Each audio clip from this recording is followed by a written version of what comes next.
What are women better at than men? Everything. Unless you're gay, then it's fine. But if it's a straight man, that's not good. Why is that not good? Straight men? Rihanna, explain why straight men are good. Are not good. Because they're straight men. That's kind of sexist, isn't it? Yeah. No. How is that not sexist? Yeah, you sexist. Because fucking man doesn't, straight cis man don't deserve to fucking live.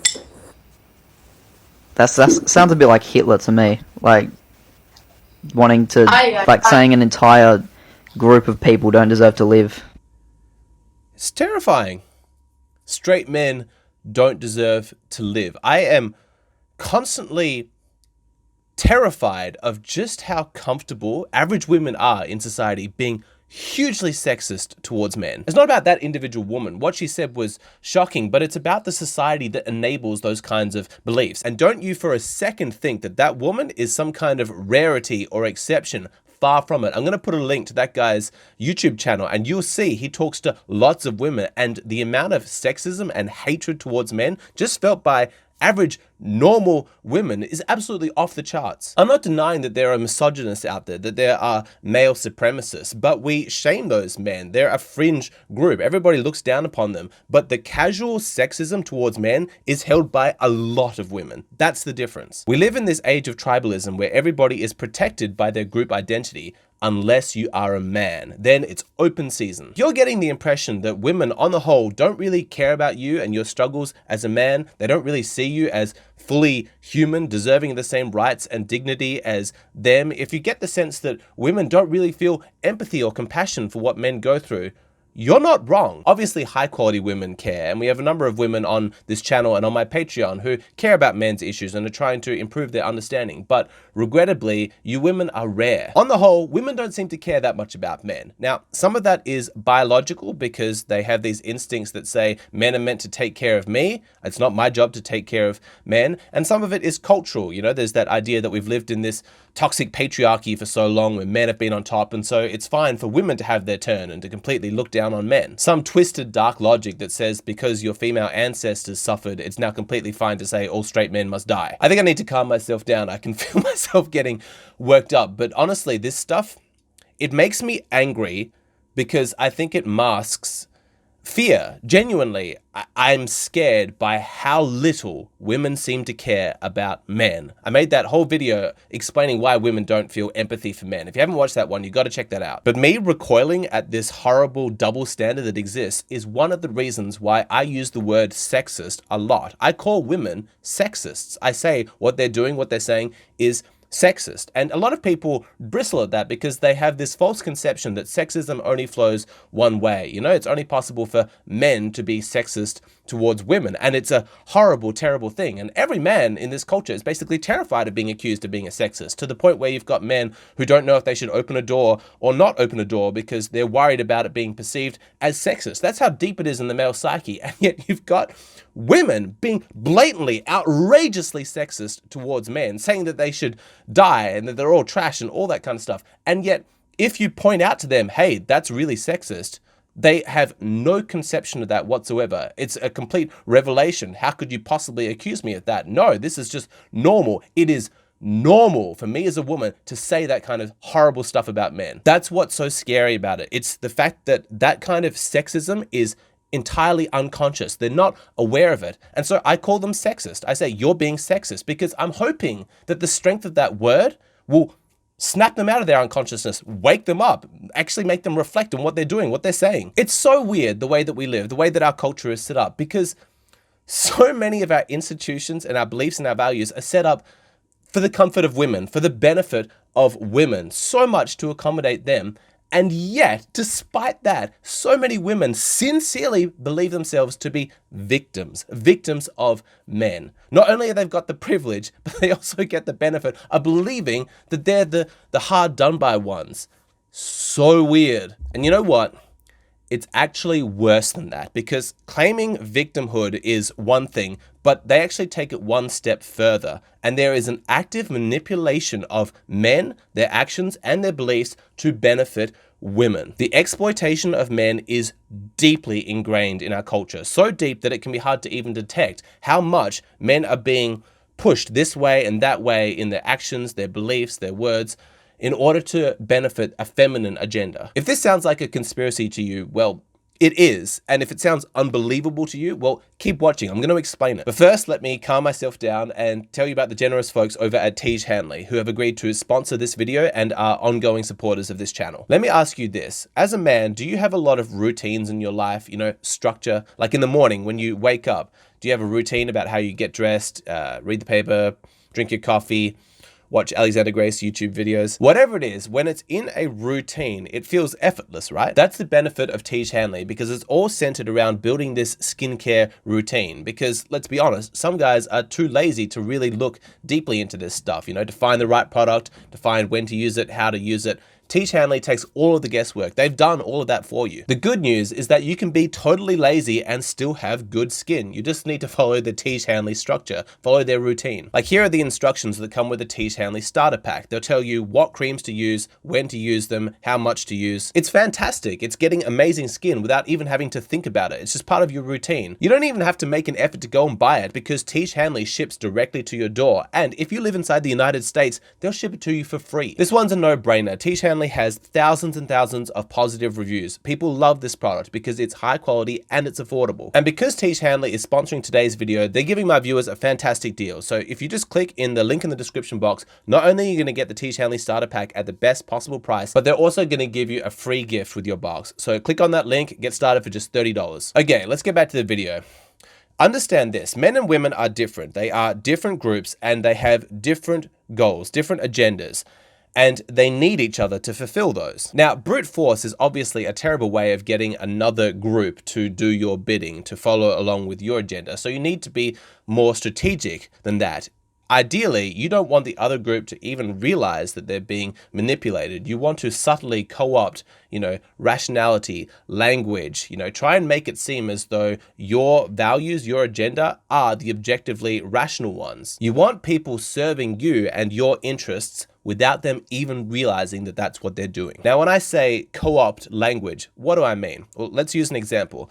Take the word immature, okay? When a woman refers to a man as immature, what does she mean? What is she referring to? What she means is that he hasn't yet settled into his role as a provider. He's not dedicating his time, energy, and resources towards a woman, dedicating himself to making her life better. He's still thinking about himself. He's still living selfishly. Thus, he's immature. He hasn't grown up. He could be having a lot of fun in his life. He could be traveling the world, meeting new people, learning new things, having new experiences, starting businesses, making money, having his hobbies, building cars, whatever it might be. But if he's doing it for himself, not for a woman, then he's being immature. Compare that to a woman. If a woman was living that kind of life, she's traveling, she's starting businesses, she's doing her own thing.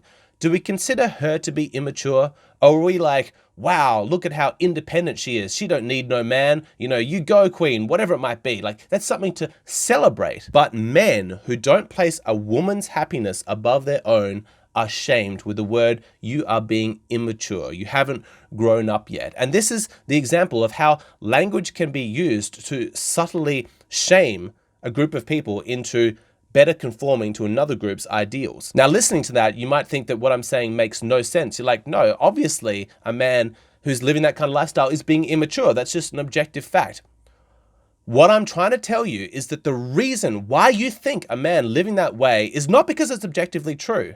It's because that's how women want men to feel. They have been extremely successful in convincing everybody that their goal of being supported by a man is objectively the most rational value to be seeking. It's just an objectively accepted fact that a man who's still pursuing his own selfish happiness is being immature. But do you see how complete that victory is for the feminine agenda, in that they don't even need to actively shame men anymore, because the men have internalized that themselves. And so they've got their own voice inside their mind, whipping them, saying, I really need to grow up and start taking care of a woman. All of my time, all of my money, I really should be putting that towards a woman and her benefits and her happiness. That's how I can become a real man. And even when a man gets married and has children and he's providing for them, anytime he takes for himself, if he wants to spend time with friends, he wants to go on a holiday by himself, if he wants to pursue his hobbies, anything that he's doing for his own sake that's not directly to benefit her is met with criticism or eye rolls or sarcasm, like, oh,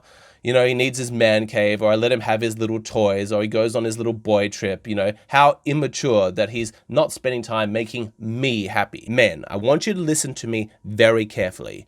You have a right to live however you want to live, okay? As long as you're not hurting other people, do whatever it is that makes you happy. Your life is just as valuable as a woman's. You don't need to justify your existence by how much you're bringing benefit to the life of a woman. Your value as a man is not measured by how much you are improving the life of a woman. And any woman who tries to convince you that it is your duty, your obligation to take care of her is sexist, abusive, and is manipulating and exploiting you. Run away from her. So listening to this, you might say, Alexander, this doesn't make sense. This doesn't reconcile with your other content because you're always talking about long-term relationships, the benefits of finding a high-quality woman and settling down with her. Why then, if you think that men don't have an obligation to live for women, do you still promote romantic relationships? Aren't I guilty of promoting the idea that men should live for the sake of women?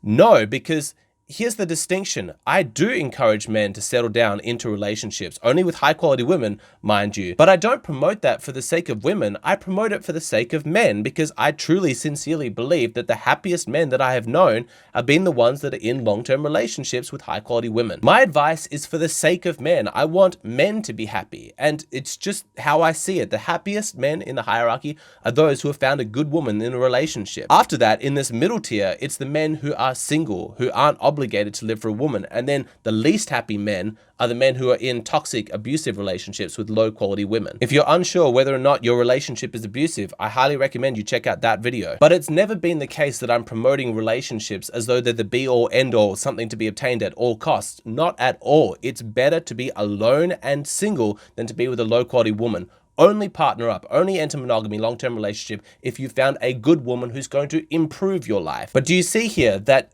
at the very foundation of whatever choice you make, your happiness is what comes first. If it's not making you happy, then don't do it. Your life is yours. You can do with it what you want. Just because you're a man does not mean that you are some sacrificial animal that needs to be slaughtered on the altar of somebody else's happiness.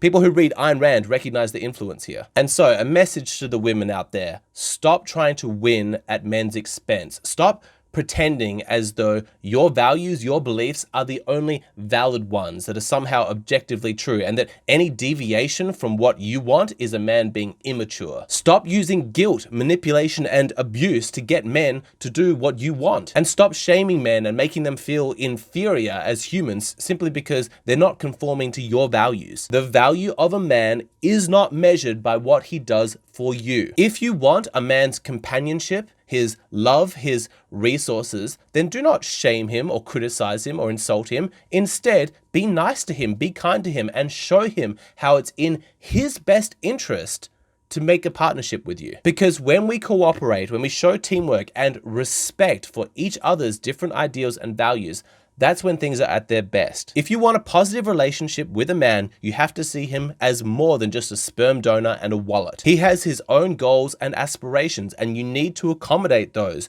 Your needs are not the only needs that matter. If the two genders can sincerely love and respect each other, I really believe that's how we're going to unlock the highest heights of human happiness. When there is mutual respect and compassion, that's actually when the idea of a feminine agenda and a masculine agenda just falls away, and that seems ridiculous because it's obvious when they're cooperating that things go a lot better. Both people want companionship. Both people want to raise children in a healthy, nurturing, loving way. Women who are successfully exploiting men are not really at their happiness. And men who have been so burned by dating and relationships that they're just doing their own thing and ignoring women, they're not at their peak happiness either. Yes, relationships are probably at an all-time disastrous high, but it does not need to be that way. And we don't need to get rid of the concept of relationships altogether. We just need to do it better. And really, what men are asking for, just to have the same respect given to them as they give to you, just to be seen as sovereign human beings with their own beliefs, values, and aspirations, that's really not asking that much.